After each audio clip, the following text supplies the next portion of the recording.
Okay, so maybe we could begin. Um, here we will be talking about Python programming, and we'll start from the basics. So if there's somebody in the audience who is not aware of Python, they need not worry. We are anyway going to start from basics and start from scratch. So let's begin then. So what all are we going to cover today? We'll begin with some introduction. We'll also talk about what are data types, the data types that are used in Python, the if-else statements and the loop constructs. Then we'll move on to some advanced data types like lists, sets, tuples, and also dictionaries. So as you all know, Python has been around since quite some time. So it was open sourced in around 1991, and it has been there since then. All along the while, it found a lot of applications in different domains, and it has been used at a lot of other places also. Initially, when this Python language was introduced, people thought that C language was very complex for small tasks, and they also thought that shell scripting is too limited, and the other pre-parent languages at that time, they were too hard to use. And with this thought, they thought that there has to be a new language which would be easy to use and easy to understand also. And that is how Python was born. And because Python is very simple and readable and easy to use, it's quite English-like. That is why the adoption of Python also improved and increased a lot. Also, because it was open sourced, lot of people from all across the world could contribute to it. And that is how new libraries got introduced into Python, each library handling a specific function. So that is why you would find Python library as a rich source which will cater to lots of domains. Um, uh, Initially, when Python was introduced, it did have some object-oriented features, but they were old-style classes. In around 2000, new style classes were introduced in Python, and these are the ones which we also see today in Python. So all of the so these inheritance, it then had better inheritance, and then it had a better support for writing classes and user-defined classes, custom classes, and everything that we see in Python is an object. So even if you create a simple variable, that is also an object. Now, this is not all. Python has a unique feature that it is also an interpreted kind of a language. So C language, as we all know, is a compiled language in which all of the code is converted into a machine code in one go. But that is not how it works with Python.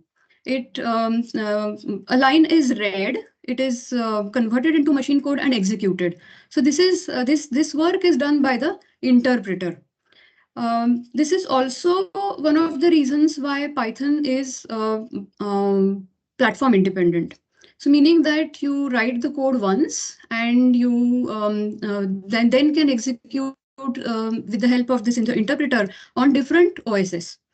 So you do not have to write specific code for different handling different OSs. So that is this platform independence. So you write the code once and you can then run it anywhere. Along with this, there is a unique feature of Python, which is dynamic typing, meaning that whatever variable you create, you do not specify the data type of that variable upfront. So if you declare an integer variable, you need not specify that this is an integer variable. You leave that job to the Python interpreter, and based on the value that variable holds, Python interpreter decides the data type of that variable. So this is the dynamic typing that we are talking about here. Since 2015-16, there has been a new feature that got introduced here, and which is type hinting, meaning that you can specify the type of the data type that the variable is going to hold. And that is just for readability purpose. But then this feature is there in Python. But at the same time, it is still dynamic typing and type hinting is optional. Okay, so with all of these features, because of all of these features, Python became very popular and it found applications in quite a lot of domains. So AI applications, we all know that it is used very widely in AI applications. So if we look at any AI application, we can look at it as a pipeline, meaning you create data, you bring the data from somewhere, then you clean the data, you train the model, and then you run some predictions on it. Now, all of these stages at a very broad level, all of these stages will use Python, and we can leverage the different libraries which are introduced in Python for doing all of these actions. Now, we wouldn't stop at predictions. We would also like to do some data visualizations. And here, we would use the inbuilt libraries of Python, which are matplotlib, seaborn, plotly. So data visualization can also be done using Python libraries. Apart from this, then you have some complex mathematical applications, like say some applications in the finance domain, some statistical code analysis or time series analysis, or maybe signal processing, scientific computing. All of these can be handled using the libraries of Python like NumPy and SciPy. And about building websites, yes, Python, we can use Python to do that also because it has the library or a Python web framework, which is Django and Flask. So you see that Python can be used in almost all domains and for doing almost all actions.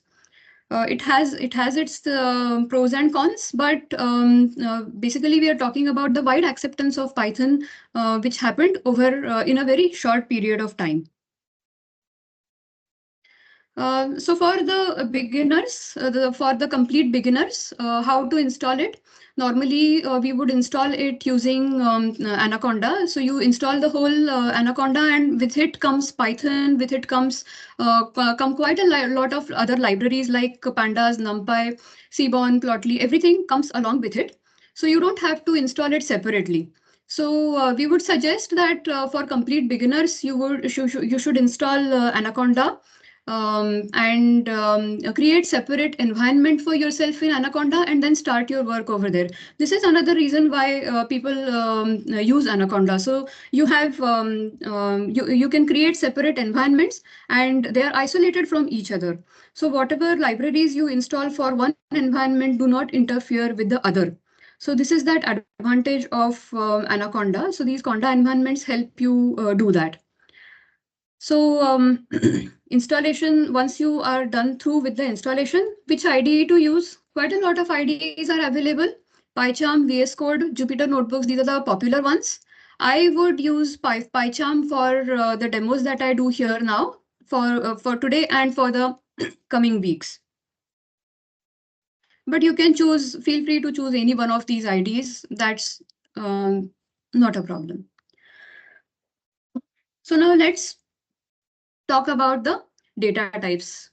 So there are different groupings of data types that we can have in Python. Let's now look at it. Look at this fundamental data types here. So like all other languages, Python also has numeric data types for handling numbers, integers and floats, booleans. And then there are some other advanced kind of data types. So here, when you talk about this integer data type here, so in C, you have this int and a long int. An int has a range of, I think, minus 2 raised to 32 to plus 2 raised to 32, 31. And for a long int, it is minus 2 raised to 63 to 2 raised to 63. So these are the ranges of integers that Java can hold. But with Python, you do not have such a limit. So you can store very, very large integers also. And these integers, the only limit then is the memory that is available. Of course, you wouldn't store such large numbers, but this is just to let you know that There is no upper limit for storing these integers in Python. Then what about float? So for float also, there is no, I mean, there is a limit for a float. So it is 64 bits. You cannot store numbers which are larger than, which occupy space larger than 64 bits in Python. And if you have a number which is larger than that, then it is treated as infinity. So here, this float number is actually a decimal representation, and along with the fractional part also. So the point that we talk about 2.1, 2.2, that comes under this float. The next one is this Boolean type. When we talk about true or false or 1 or 0 kind of values, they are handled by this Boolean data type. And then here we are talking about numbers, right? What about characters? So we have this data type called string, and here we could store characters, or basically we could say a sequence of characters to handle. So this string is actually a specialized type of a list, and list, tuple, and string together come under this section of sequence. Why a sequence? Because whatever characters or whatever values you store inside these data types, they can be referenced by their index, by their position. So until now, we've been talking about storing just one value, but here this sequence data type will allow us to store multiple values in one variable. So you can think of something like an array which allows storing multiple values.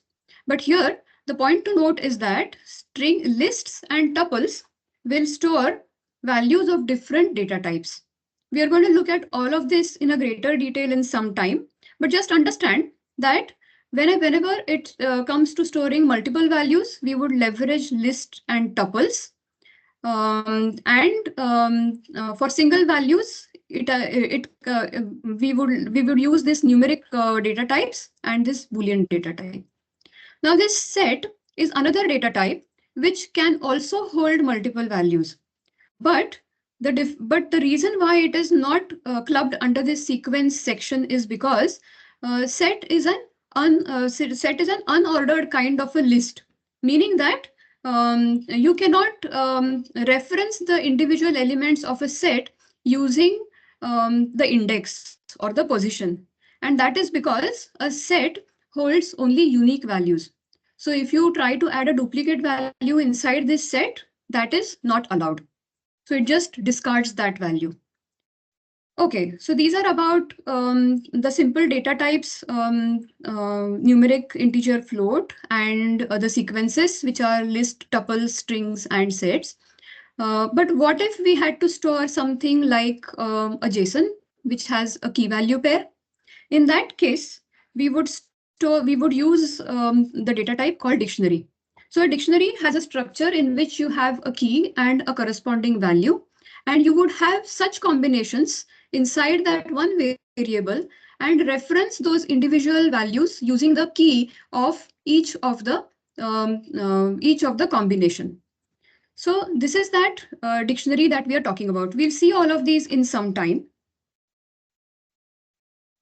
This is just a practical example of how do we define a variable and how do we print it. Basically, how do we work with variables? And while doing that, we will understand the data types also. So here, if you look at this section here on the left-hand side, this snippet on the left-hand side, I have this variable val out here, and that is initialized with this initial value called hello. So now when I print this value using this print statement, this is what gets printed. Look at the right-hand side snippet now. Now, we said that Python is dynamically typed language, and we haven't specified any type out here. But even then, Python will deduce the type, and just to verify that if it has deduced it correctly or not, we will use this type function provided by Python, and we will check the data type of this variable val. So now when I print this, print the value contents of this val, hello is typed printed in the console. And when I print the type of this val, you see it is class str. Okay, this is the string type. Now, um, I could also store a different value, which is an integer. And now here, if you look at the second example here, the integer section out here, you have this val variable again, and I'm storing 5 inside this val.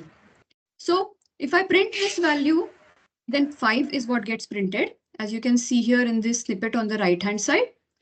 And if I print the type, it has evaluated the type of this variable, and you can see it over here, class int. So earlier, when we stored the value hello, it was a string, so it deduced the type as str.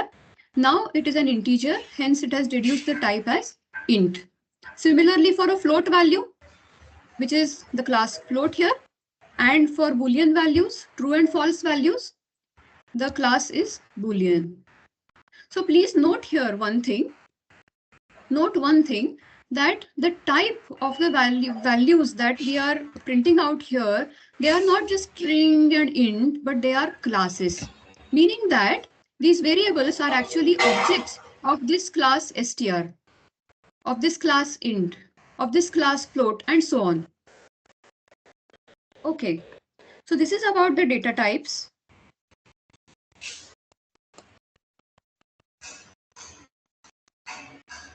And we are talking about variables. So let's also quickly talk about these variables.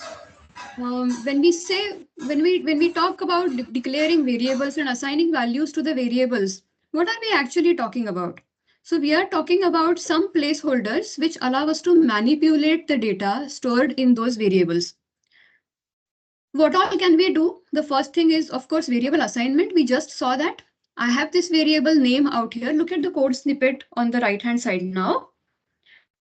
I have this variable name, and I've stored some value inside it. So this is nothing but variable assignment that we are talking about, assigning some value to that variable.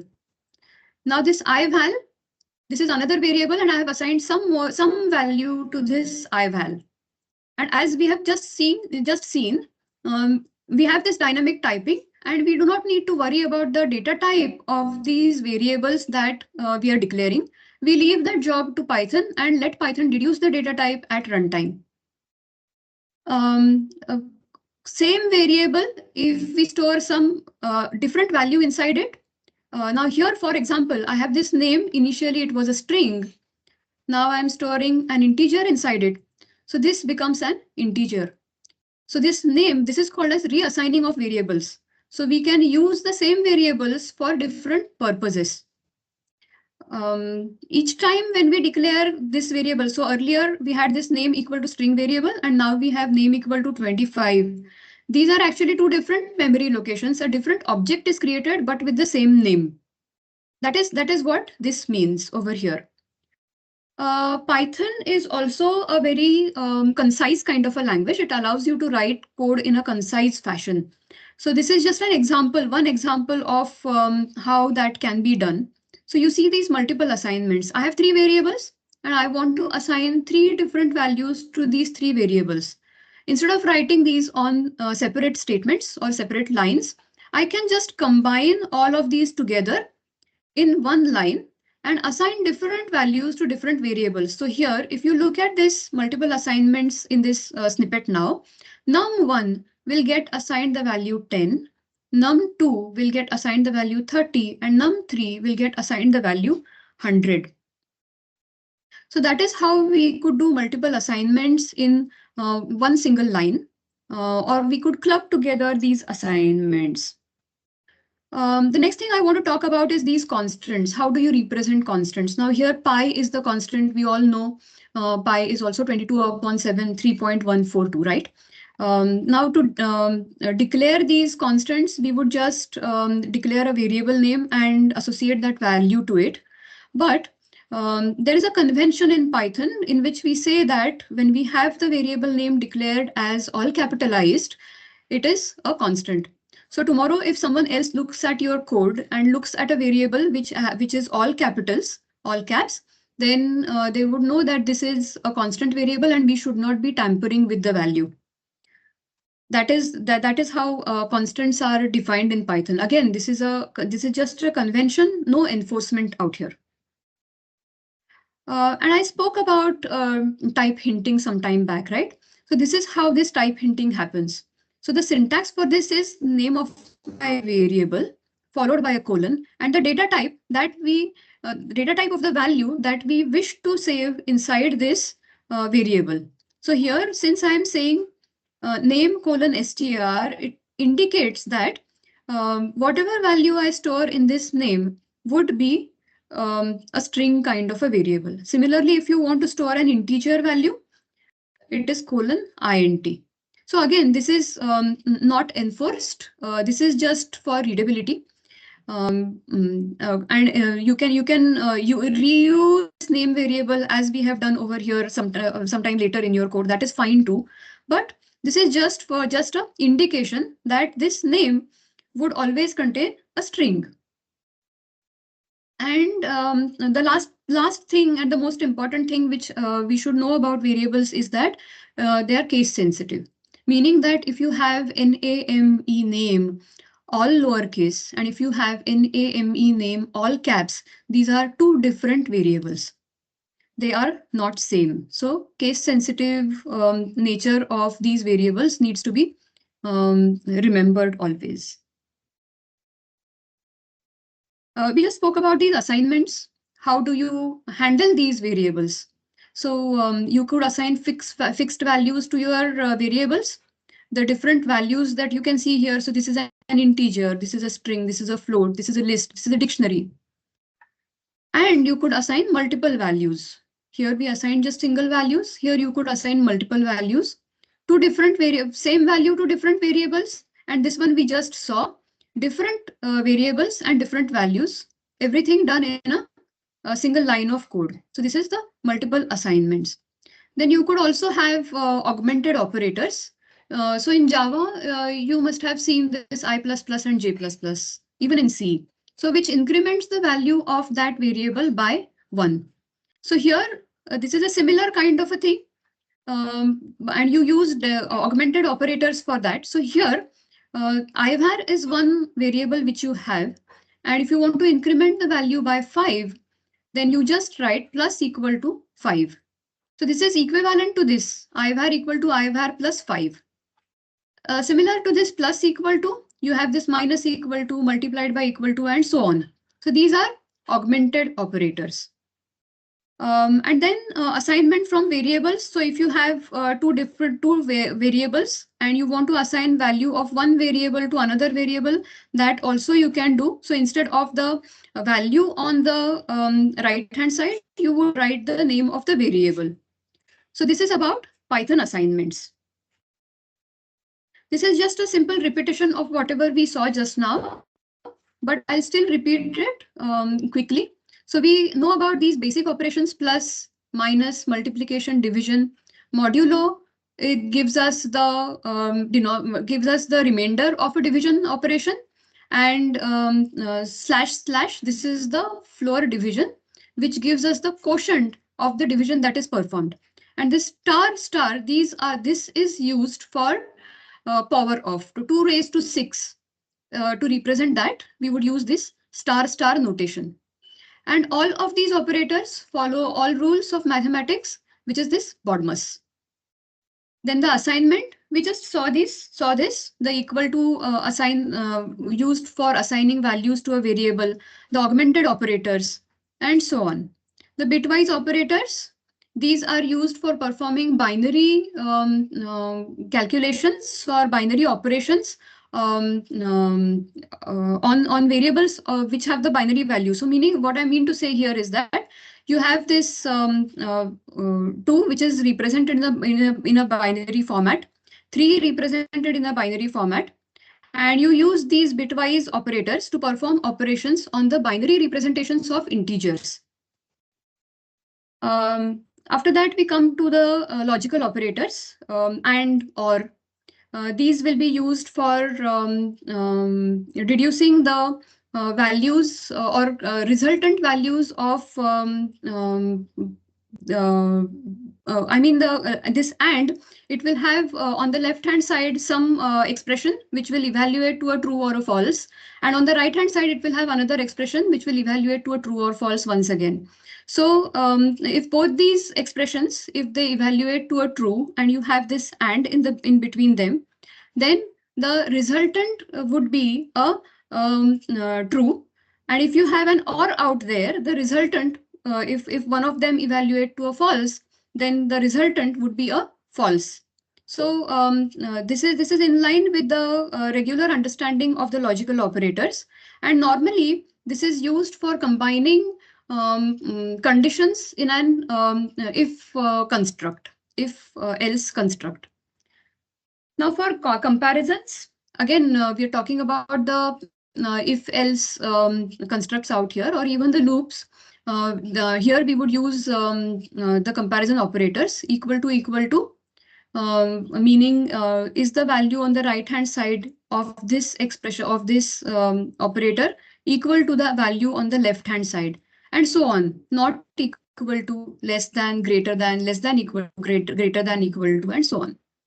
And rest of these, we will see these when we learn more about lists, tuples, and dictionaries. With this now, maybe we could move on to the if-else constructs. So basically, this is a control structure which is used to make decisions. So you might have a condition which would say that, so let's take a real life example. Give a license, driving license to a person only if the person is more than 18 years of age. So the test expression over here becomes age greater than 18. If that evaluates to a true, then whatever is mentioned inside the body of this if is executed. But if that age evaluates to a false, that is, if it is less than 18, then the body of else gets executed. And once that is done, the statement just outside this if else construct gets executed. So we could have different test expressions over here, or you could have a different combination of test conditions also, multiple test conditions separated by the logical operators and, or, not. So this is a test expression that I'm talking about. And the different ways we could write these conditional statements is the basic if-else condition. We could also have an if construct in which you have an if statement. You also have an else. And inside this else, you have another if condition. So this is that if construct. And you could also have nested if-else conditions. So if you have one condition which needs to evaluate to a true to execute the next condition, then you nest that if else inside this outer if. So that is how we would do a nesting of conditions so as to create a flow. So okay, now let's talk about loops.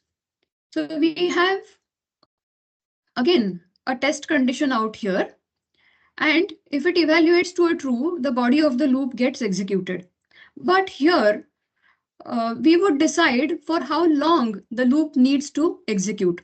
So there are two types of loops which we could have, a while loop and a for loop. So while loop gets executed if this test condition, until this test condition is true. Once it becomes false, it exits that loop and comes out of the loop and executes the next statement after the loop.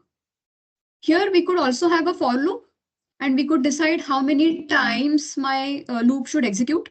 And the body of that loop would get execute for those many number of times. And here also we could specify some condition. Until that condition is true, execute that loop, else come out of it. So we are going to do some hands-on here. We are going to see see an example, working example, and things will be better clear then.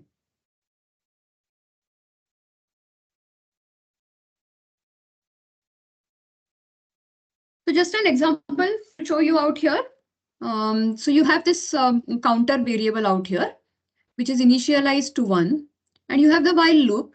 And here in this while loop, I'm checking for this condition, and which basically says that execute this while loop until this value of I counter is less than 10. So if I print out these values, then this is the output that I get. And the numbers that I print are these I counter. And each time this I counter gets incremented by 1. So you see the console has printed out the numbers from 1 through 9. So here, once the value of this counter reaches 10, this condition becomes false and the control exits from this while loop. That is how this while loop got executed. Now here, if you look at the for loop example, you see this condition out here in which I say that execute this loop for 10 times, range 10. So I again have this I counter. Initial value of that I counter is 1. And then I'm printing these values one by one, starting from 1 through 9 until we reach the end of this range, which is up to 10. So now if I counter is less than 10, only then will this execute. Once it becomes equal to 10, it exits, and you see 10 does not get printed here. So this is the example of how while loop and for loop can be used. Before we go on to a demonstration in PyCharm, for this, I just want to revise a couple of things which we just spoke about. Python is case sensitive, meaning that ivar, if you have a variable ivar, it is not same as this ivar, which is written at the bottom, all caps and all small case. So these two are different variables, and they are different memory locations that we are referencing to. So we have to always remember this because while coding, these are the basic things or basic problems which beginners encounter. And this is a pointer for you people to debug your code if you face an issue like this. Next thing is indentation. So to identify code blocks in different languages, we see that there are different constructs. So for example, in Java, you have curly braces, opening curly braces and closing curly brace, and whatever is written in between these two braces is one code block. But that is not how it works in Python. So if you see this, you have this while out here, and whatever is the body of the while, if you want to indicate the body of while, you put an indentation, a tab basically. So whatever is indented at this level comes under this while. Similarly for, and similarly for the if and else conditions. So indentation is the way by which you can segregate code blocks. And then the third thing is underscore underscore main underscore underscore. So Python has a different type of variables, which are called as dunder variables. So these dunder variables are special variables. One of the usages of these dunder variables is that whatever is the file that you are executing, this dunder variable underscore underscore name underscore underscore will hold the value of the current file. If the file from where you have initiated this execution is the same one, then this name variable, name dunder variable, will contain the value underscore underscore main underscore underscore. So in this example that we see now, we will see how to use that. But please remember that this indicates the starting point of your execution. Okay. So now let's So this is just an example of this main out here. So this is the if statement, and here we are comparing the value of this dunder variable with this value of value, and if it is equal to main, then it means that it is the starting point, and this is from where you would start the execution of your code. This is how it is used. You must have seen this somewhere at many places actually. If you know a bit of Python, then you must be aware of this. Let's do a quick demonstration. I will open my PyCharm now. And what we are going to look here now in this demonstration is we'll talk about data types once again, assignments, some operators, the operators which we just spoke about, how to accept values from the console and how to print values onto console. And we'll also talk about loops. So let me quickly open my PyCharm. Just give me a moment.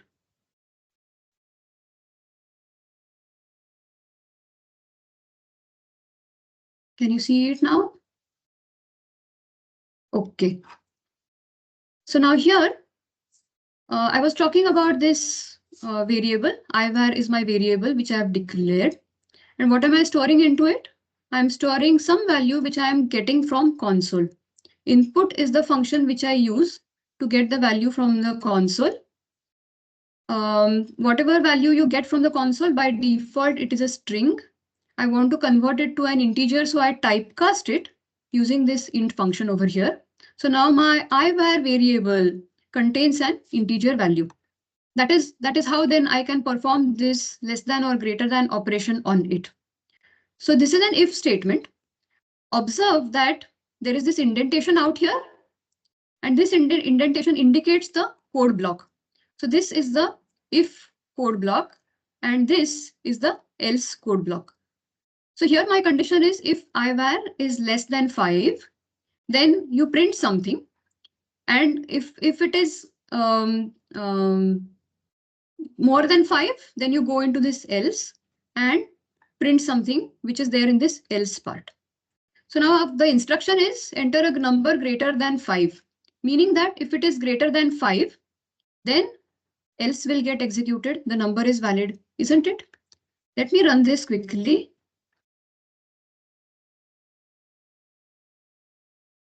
I enter a value out here, and you see the number is valid. That means the else part got executed. Okay, so this is how you would write the if-else construct.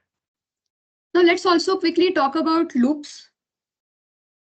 I have a while loop out here in which I'm just printing a table of that number. What is the number? I'm accepting that number from the user. What I'm doing here is I have a while loop in which I'm computing the next value in that table of the number and printing it out. So we said that this while loop will execute until this condition is true. So if I put in the value, this I count is initialized to 1, so it starts from 1. And each time when this while loop gets executed, I increment this counter by 1 so that I get the next value in the table. And I go back, the control goes back to this while loop, checks for the condition. If it is less than or equal to 10, it will execute this print statement. And each time the next value in that table gets printed. Let me quickly run this.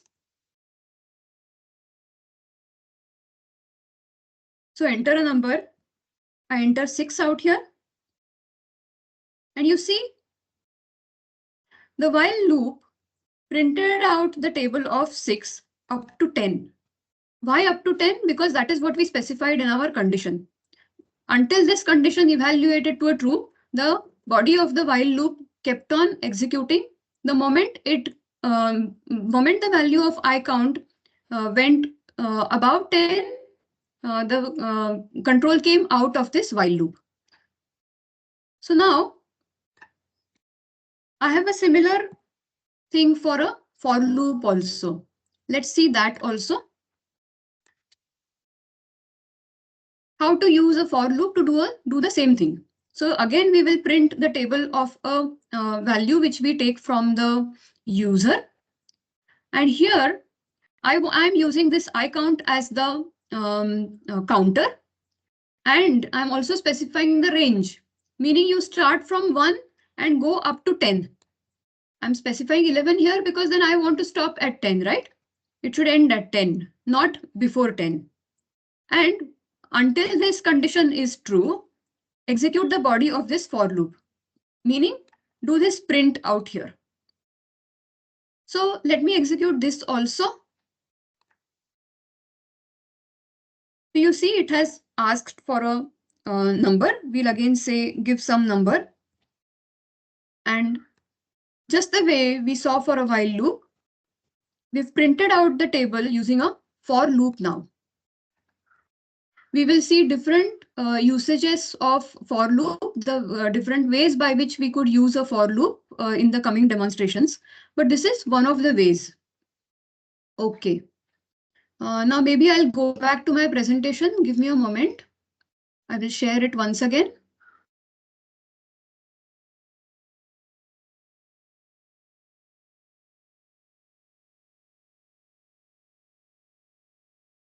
Can you see my PowerPoint slide now?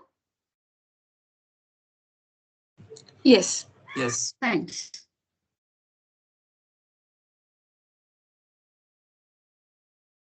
Okay. So now let's move on to some advanced constructs. Let's begin with the list. So basically, list is a data structure which can store multiple values inside a single variable. And we said that it is an ordered collection of items, meaning that we can reference the individual elements by their position or by their index. Now here, if you look at the example here in this code snippet, you have this LST countries. LST countries is my variable name, and it is of the type list. So you see here, a list is indicated by square brackets. Here, this LST countries does not contain any value inside, is an empty list. Now I have another variable out here, LST capitals. And here I'm storing some string values of some cities. To store the string values, again, you enclose them in square brackets. Now, how to print all of these values in one go? You print them using the name of that variable. So print LST capitals will print everything that is there stored inside this LST capitals variable. So you see here at the bottom, this is the output of this print statement in the console. So whatever I stored as a part of this list capitals got printed here when I said print LST capitals. Now here,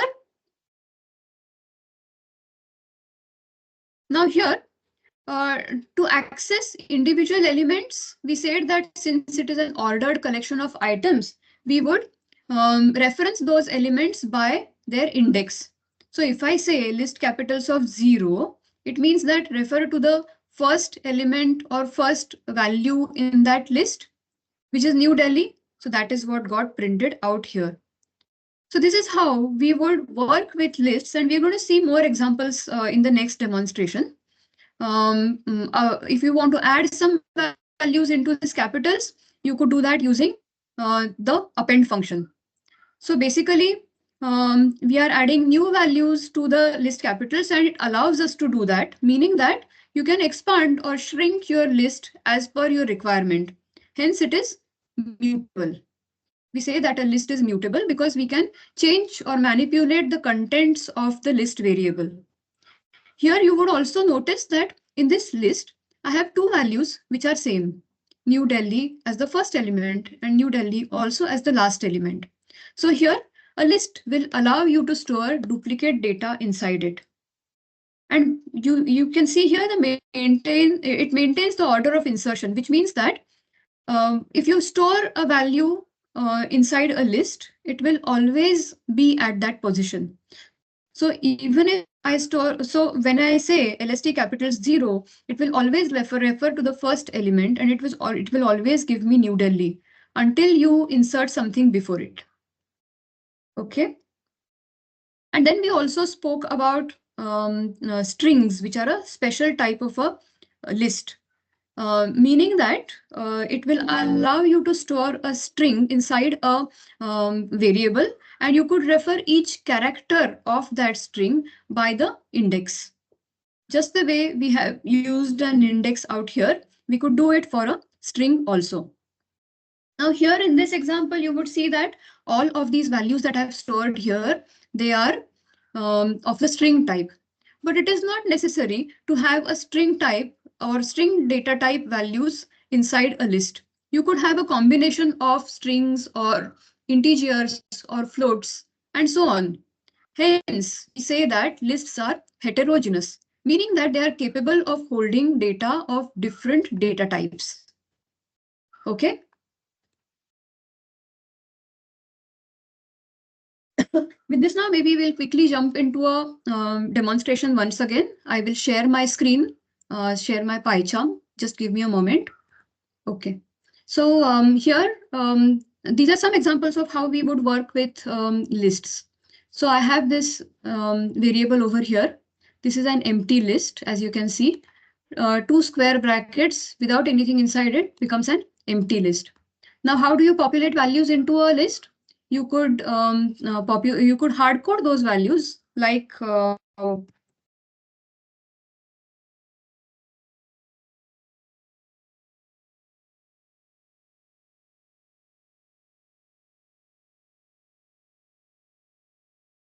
this.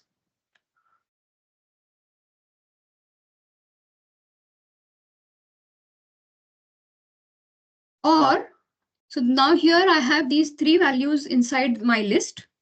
All of them can be of different data type or a same data type. Or I could do that programmatically using the for loop. So here, if you see, I have a for loop. I'm using this for loop to populate my list of numbers. And all of those numbers are between this range 1 to 10. Append is the function that I'm using to do that. And this is my count. So this count allows me to iterate over this loop for 10 times. Okay, we've seen this example some time back, and this is similar to that. Now, just that we are adding values into this list variable. How to print out or how to see the contents of this list numbers variable? You just print out or you just mention the name of that variable in the print statement, and that will print everything that is stored inside this list numbers. How to access values by the index? We said that list is an ordered kind of a data type, right? So that means that we can access the individual elements with the index or with the position. So here, if I say list numbers of 1, whatever is the element at the position 1 will be printed out. Let me just run this once. So you see this? This is the list that got created from this for loop.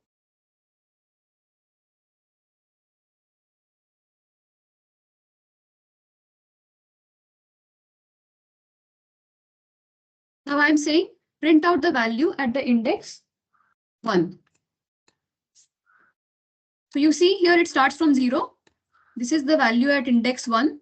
So this is what got printed out here. Okay. Let's move on to some specific operations which you can perform on the list. So for example, if you want to print all numbers or all contents of the list, you use the variable name. You can reference to the individual elements by the index. But if you want to extract a subset of this list, then you can do that with this feature called slicing. So the syntax for this slicing is that you provide a start index and you provide an end index.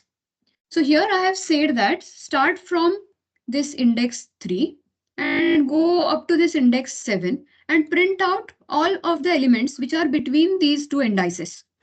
So if I run this again, you would see that this is the list resultant list. So we have these starting and ending indices which are specified for slicing. And this is the resultant list which you get after slicing. Okay. There's one more function which I want to talk about, which is remove. So here we spoke about adding values into the list. We spoke about how to print your values onto the console. We spoke about slicing. You would want to remove some elements from your list. Then you use the index once again and this remove function. So what I'm essentially saying here is that you want to remove the element at the index 3. So let me run this once again.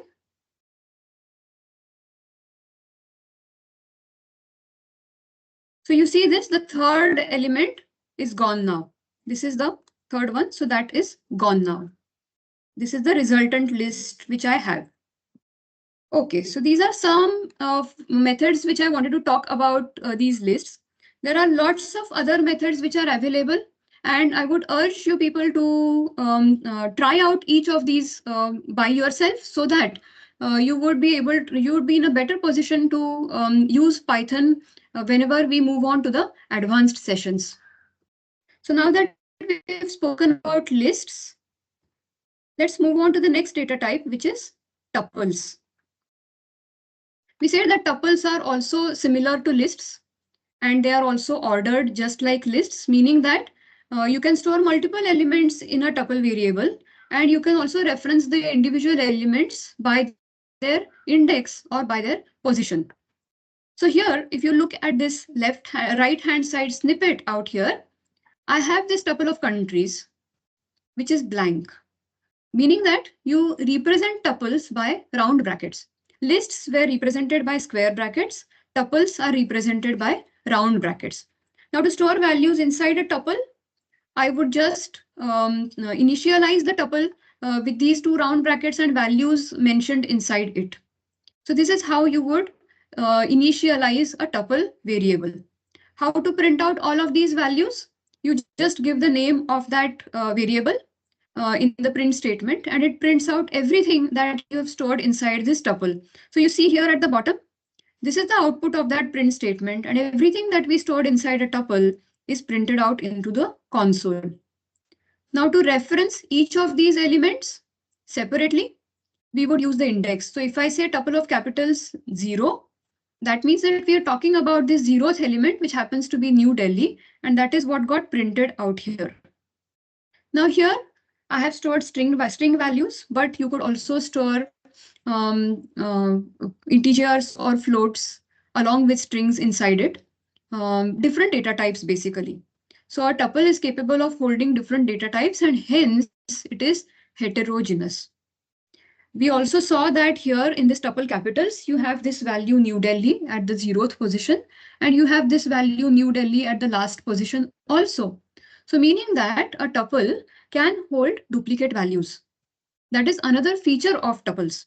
And we also saw that individual elements of these tuples can be referenced or can be accessed using their indices. And hence, we say that a tuple is an ordered list. But if everything is just like a list, what is different in a tuple? The um, the feature of tuple which makes it different from list is that it is immutable. So in list, you may recollect that we could add new values or remove values from that list. But that is not how it works with tuples. Once you create a tuple, you cannot add or remove values from tuples. They are immutable. Just like strings, just like integers, just like floats. They are all immutable. Now, this is that feature which makes it memory efficient also. What happens in a list is that because a list is expandable, there is some extra space that Python interpreter reserves for list variables to accommodate the new variables that get added into a list. But that is not what happens in tuples. Because it is immutable, there is no extra memory that is reserved for a tuple, and hence the size of a tuple variable is smaller than the size of a list variable. So maybe quickly we would go into the demonstration once again.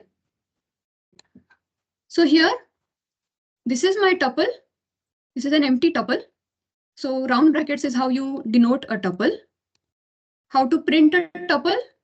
You just use the name of that tuple. How to initialize a tuple? Between these round brackets, you put in your values. And just like lists, you could have a mix of data types here as the contents of your tuple.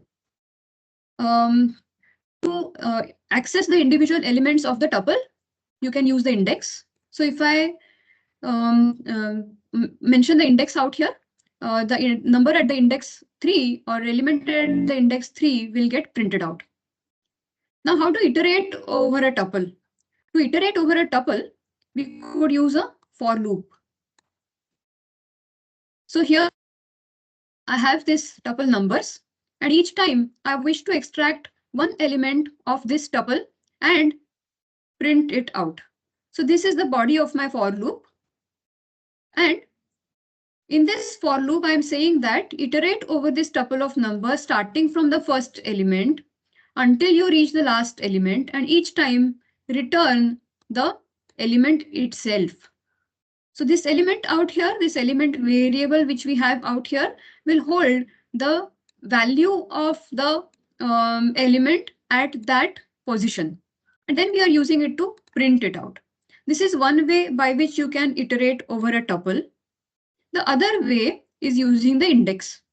So here when I'm saying range 1 to 10, it means that start from the index 0 and go up to the last index, which happens to be 10 out here.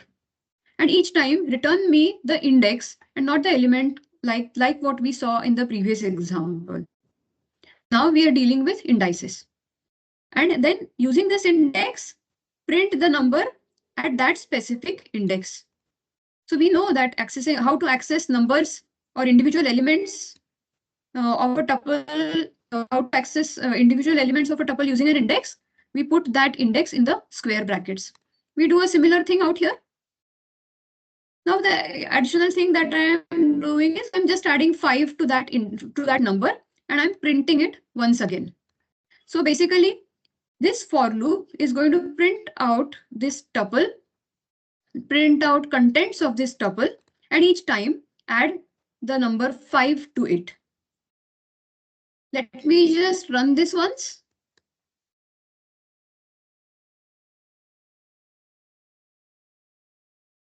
So you see this?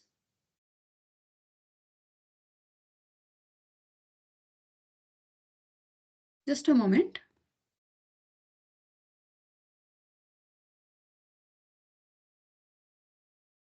Okay. So you see this now here. An empty tuple got printed like this, round brackets only. This is my next tuple, which I created, tuple of numbers. And I saved a few numbers inside it. Now you should remember that tuples are immutable, meaning that once I add values into this tuple, I cannot manipulate the tuple. So I have a tuple defined out here and I have a different tuple defined out here for a different purpose. When I print out this tuple numbers using the name of the variable, this is what I get. How to print out individual elements using the index, using the position. So that is what got printed here. 4 is present at the position 3 or index 3, and that is what got printed here for this print statement. You have another for loop. Here, these one by one, and I'm trying to extract them as an element and not as an index. So you see this print statement inside the for loop printed out all of the contents of the tuple. The other way of doing that was using the index. And here I'm adding this value 5 to each of the element in that index. So you see here, this is the index. This is the number at that value. I'm adding 5 to it. I get a new number. And that is how I could iterate over that loop, over that tuple, and also perform an operation over it. Now, the last thing I wanted to talk about for tuple is that just like lists, we could slice tuples also. So we could give a start index and an end index separated by a colon. And if you see here on this line number 18, you have a start index 3 and end index as 7. So all numbers or all elements between these two indices should get printed. So this is my initial list. It should, so when I'm saying starting index is 3, it means that it should start from 4 and go on to 7. So let's see if that is what has happened. So we get a resulting tuple, which contains elements between these two indices. So this is how you would slice a tuple. Now these are some basic operations you could perform on a tuple. Many other operations can also be done. And again, I would request you to look at all of these operations once you do your own practice so that you become good at using tuples. Let's go back to the presentation now. The next thing is a set. So basically a set, we said that set is also capable of holding multiple elements, but it is different than a sequence kind of a data type. Just give me a moment, excuse me.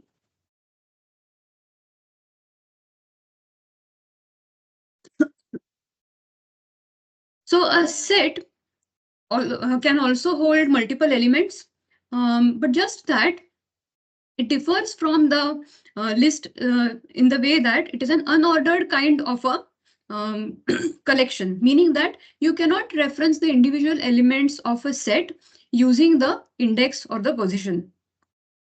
Why? Because it contains unique elements and they can be positioned randomly. So here in this example, look at the code snippet here at the right side now. Um, to indicate a tuple, we use these curly braces.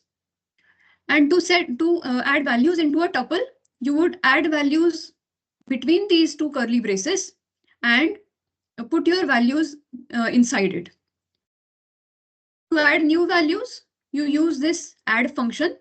So now when I do this add function and I print this set capitals, it would print the contents of the set, which are all of these elements out here. Okay. Here you cannot reference individual elements by the index, but when you want to reference them, you would do that by a by its value. Uh, just like lists and tuples, set is also heterogeneous, meaning that you could store different values of different data types inside a set. We saw that a tuple is immutable, meaning that you cannot add or remove values from a tuple once it is created. That is not so with a set. You can expand or remove values from a set at runtime. So we've seen here in this example, dot add is the function which you would use for that. But the thing here to note is that we cannot add duplicate values in a set, meaning that you cannot insert New Delhi once again in this set capitals variable. If you try to do so, it would be ignored. It doesn't throw an error as such, but it would just ignore it. Now, the primary use of these sets is that whenever you want to remove duplicates from a list, you just convert it to a set. That will give you a list with unique elements. That will give you a set with unique elements inside it. So let me go on to a quick demo of these sets.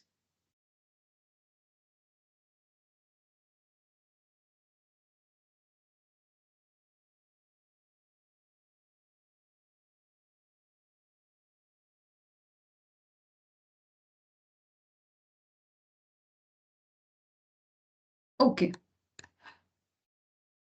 So a set is represented by curly braces. But here, when I want to create an empty set, this is how I would create that set with round brackets and typecast it to a set. So this set numbers is that variable which is of the type set, and this is how you would create it. Now, how to add elements to it? You simply use this add function, or you could use curly braces and put in values inside that curly brace if you want to hard code the values. This is how you would iterate over a set. So basically, again, you have this range meaning the number of elements that you have in that set. You would iterate over this loop for those many number of times. This is what I mean over here for this for loop construct. And this add function, I'm using it to add numbers to this set. So basically what I'm trying to do here is that I'm adding numbers 1 through 10 in this set numbers variable. And each time I'm getting that number and storing it inside this inum variable. That is how I'm populating this set numbers variable. Now, how to print out all of these elements?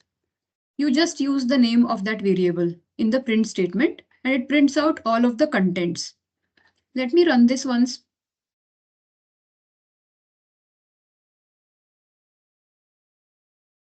So you see this is that empty tuple. Once again, I will have to run it once again. Just a moment. Okay. So there is one thing which I wanted to show you, which I will just comment for now and then populate it later on.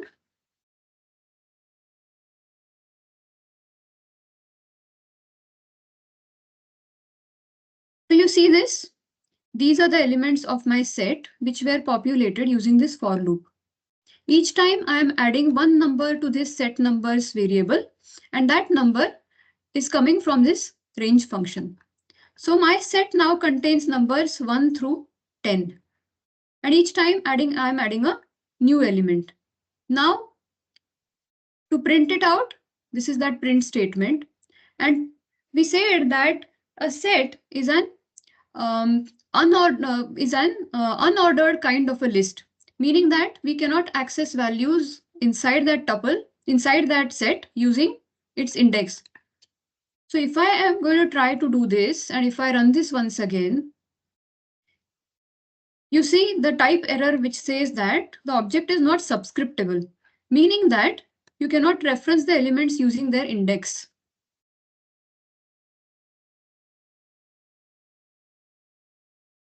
We just saw how to add new elements, but I have these elements inside my set now, and we said that it holds only unique elements.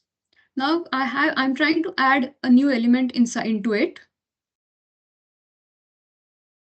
Suppose I say 5, but 5 is already present.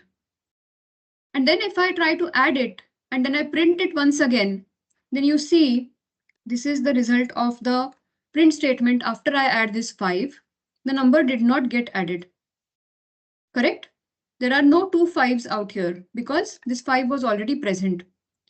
Now suppose I add a different value out here, say 12. 12 is not there in this set, so it should get added into this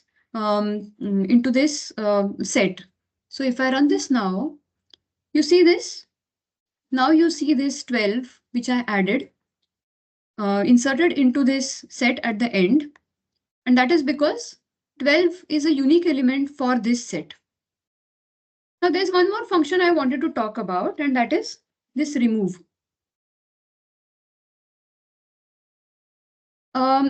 Earlier we saw for lists, to remove a value, we would use the index. But here, since this is unordered, we cannot use the index, isn't it? So we use the value itself. So if I say remove 12, whatever I get after this operation, that should not contain 12. That is what I mean when I say that it holds only unique elements, and it will remove the value only by the value and not by the index. So if I run this now, you see this is the print statement after removing the element, and now this 12 is gone. Okay, so these are not the only functions of set. Quite a lot of things you can do with a set also. Do take a look at these when you do your own practice. Okay, so this is just a recap. We looked at tuples, lists, and sets. Quite similar, but they have their own unique features. Tuples are immutable, meaning once you populate values into a tuple, you cannot remove those values. That is not the case with lists and sets. You can manipulate those values whenever you wish to, and there are different functions which allow you to do that. Tuples are used for storing fixed collections of data. Because it is immutable, we are saying that multiple values, once you store into it, you cannot, but you could manipulate those dynamically for lists and for sets. But for a set, the unique feature is that you can store only unique elements. If you try to attempt to store a duplicate element inside a set, it will not allow you to do that. It will ignore it. Where do we use these tuples? We use these tuples when we return values from a function. We always know that there are say 2 values, 3 values, 1 value, but whatever you return from that function is always fixed. So you can always use a tuple for returning values from a function, and we'll see how to do this in the next session. So this is one of the use cases where we would use a tuple. The other use case or other place where we could use tuples is to store keys in a dictionary. So we are going to see dictionaries in a while now, and you will be able to understand what I mean by storing keys in a dictionary in the form of a tuple. We would see that also. Where do we use lists whenever we want to create data structures like stacks or matrices? We would use lists.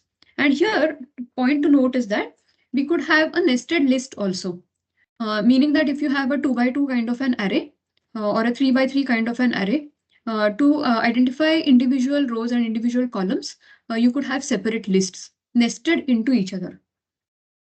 So this is where you would use lists. And for sets, we've spoken about this, right? To remove duplicate elements from a list, we would use a set.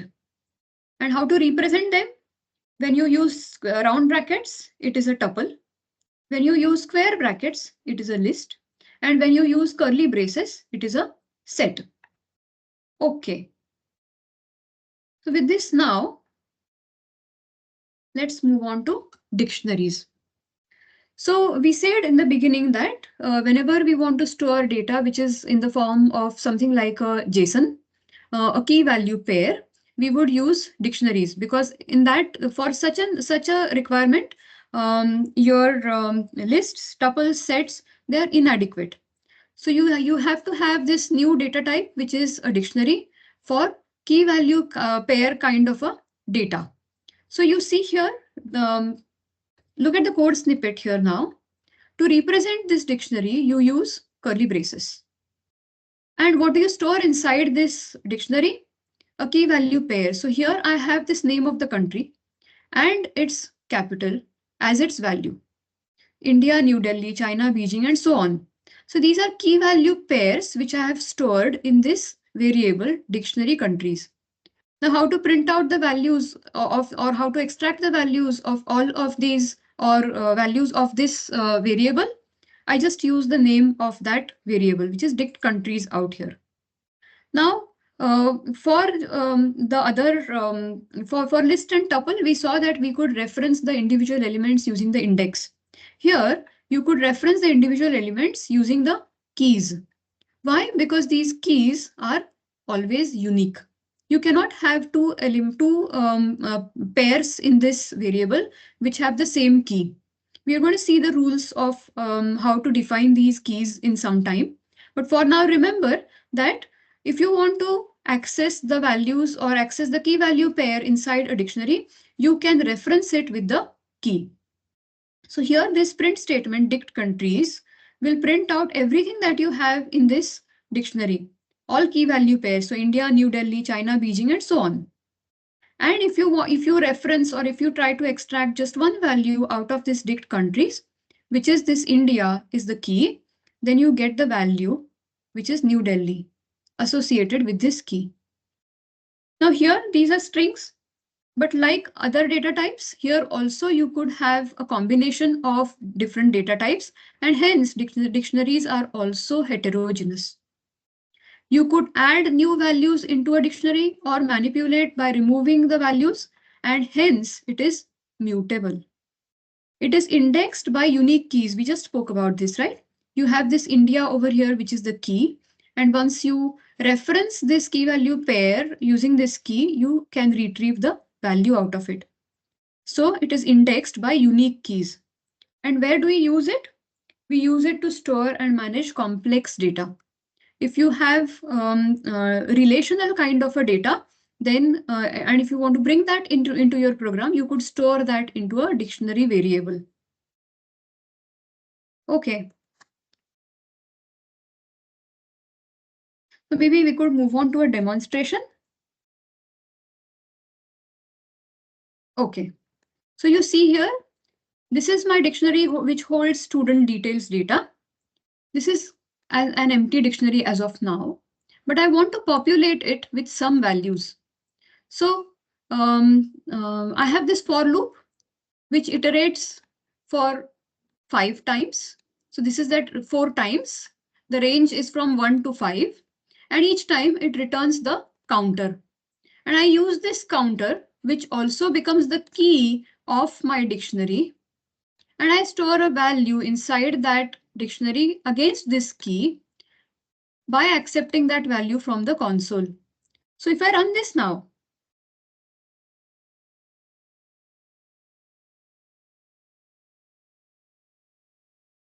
it is asking me to enter values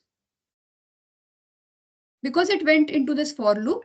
Initially, this dictionary of student details is an empty dictionary, and now we are populating that dictionary. So I enter some value. This is the first iteration. It got that value stored in this val variable, and that value became the value of this key in the dictionary. I will do that for all of the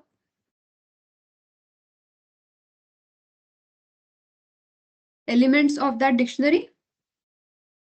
So you see this now. This loop iterated for 4 times. That is what we specified in this range out here. And what happened here is that this I count, which is the counter, became the key, and the value which we accepted from the user became the corresponding value. So now you have key value pairs. These are all key value pairs, and 4 such pairs because we instructed the loop to execute 4 times.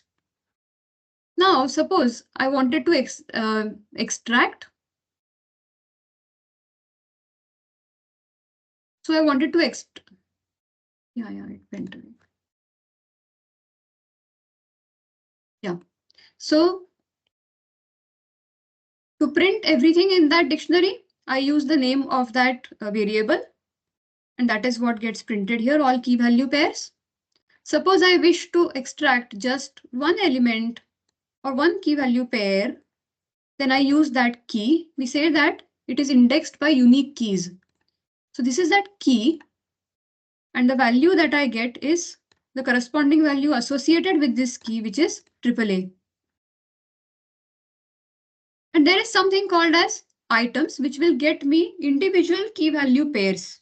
Here we are just getting the value. But if I want to extract the values as each of the element as key value pairs, then I would do dot items. That will give me keys and values together like this. Now, how to iterate over a dictionary? Again, I could use a for loop for that.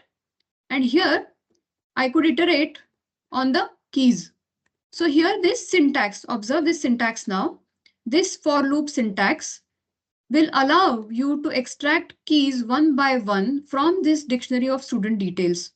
So my keys in student details are 1, 2, 3, and 4. So each time when I iterate over this loop, the next key will get retrieved. And what am I printing? I'm printing both keys and values. So you see here, this is what the output I get. How do I get this? It is by the way of extracting values using the key. And this key is coming at runtime from this dictionary of student details using the for loop. Okay, so again, a dictionary also allows you to perform lots of different operations on it. It is mutable, so you could add different values at runtime into a dictionary, remove values from a dictionary. There is this function called pop, which will remove an element and also return that element. So there are lots of functions, and I would urge you to look at all of those functions when you do your practice. So we said that there are rules for a dictionary or dictionary key. So what kind of values can go as a or qualify as becoming a key for a dictionary? So this is our syntax. This is my variable name, key 1 and its value, key 2 and its value, and so on, right? So here we said that these keys have to be unique, and they also have to be immutable, meaning that you cannot change those values. Lists and sets are mutable, right?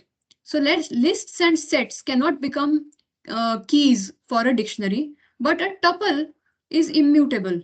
Hence, a tuple can become a key for a dictionary only if it contains immutable elements. So if a tuple contains a list, then that cannot become a key. But if a tuple contains a tuple inside it, yes, that can become a key, because then it is immutable. Strings and integers, they are also immutable, so they can also become keys for a dictionary. What is disallowed? Dictionaries themselves cannot become keys because dictionaries are mutable. So lists, sets, and dictionaries, they cannot become keys because they are mutable, but this value can be a dictionary. So it becomes a nested dictionary within a dictionary. Mixed types are also allowed. So I can have key 1 as an integer and key 2 as a string. That is also possible. And again, the last thing to note here, and it is common across everything that you have in Python, that it is case sensitive. So if you have NAME name as key 1 and capital NAME name as key 2, then they are different. Okay. And that's all I have. So maybe now we could open up the forum for questions if you have any.